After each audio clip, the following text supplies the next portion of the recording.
पान ठेला मा तोला पान खवाहू तिलक बाबू के पान ठेला मा मीठा खवाओ कि सादा खवाओ मीठा खवाओ कि सादा खवाओ लेना जरदा मिलवाओ यार मोला पान खवा देना गा तिलक भैया के पान ठेला मा मोला पान खवा देना गा तिलक भैया के पान ठेला मा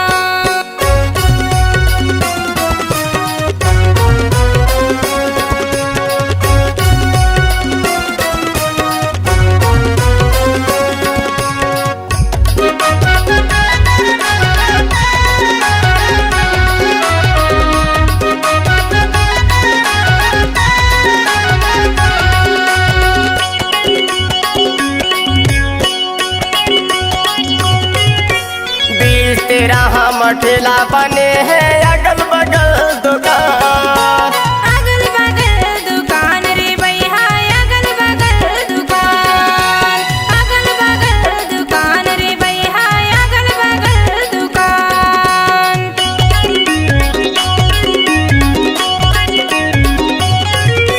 बीस तेरा हम ठेला बने हैं अगल बगल दुकान अगल बगल दुकान रे भैया अगल बगल दुकान अगल बगल दुकान रे भैया अगल बगल दुकान दिन भर बाबू बैठे रहते दिन भर बाबू बैठे रहते बेचते रहते पान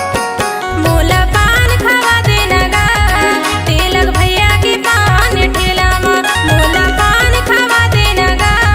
तिलक भैया के पान ठेला मा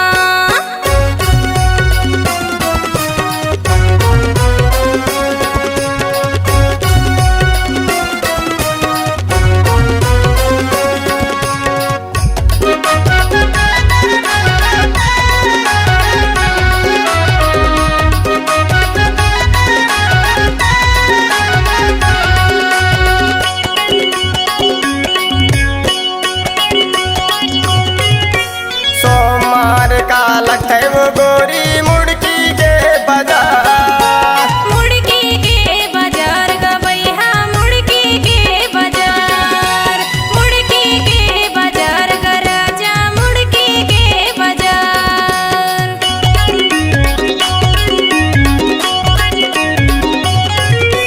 सोमवार का लगता है वो गोरी मुड़की के बाजार मुड़की के बाजार गा भैया मुड़की के बाजार मुड़की के बाजार गा राजा मुड़की के बाजार बारह के छाव में बैठ के रानी बारह के छाव में बैठ के रानी करूँ तुरंत जा मोला पान खवा देना गा तिलक भैया के पान ठेला मा मोला पान खवा देना गा तिलक भैया के पान ठेला मा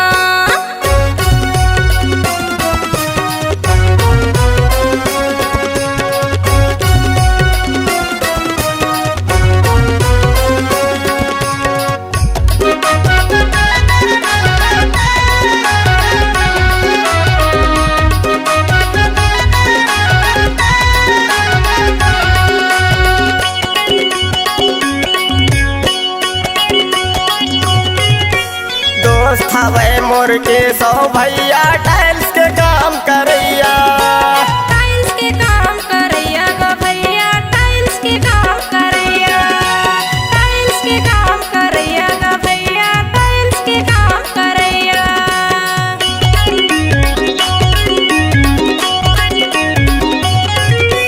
दोस्त हवे मोर के सौ भैया टाइल्स के काम करैया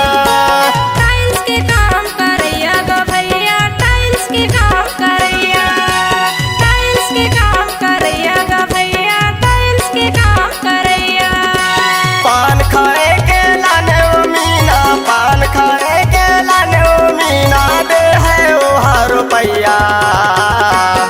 मोला पान खवा देना गा तिलक भैया के पान ठेला मा मोला पान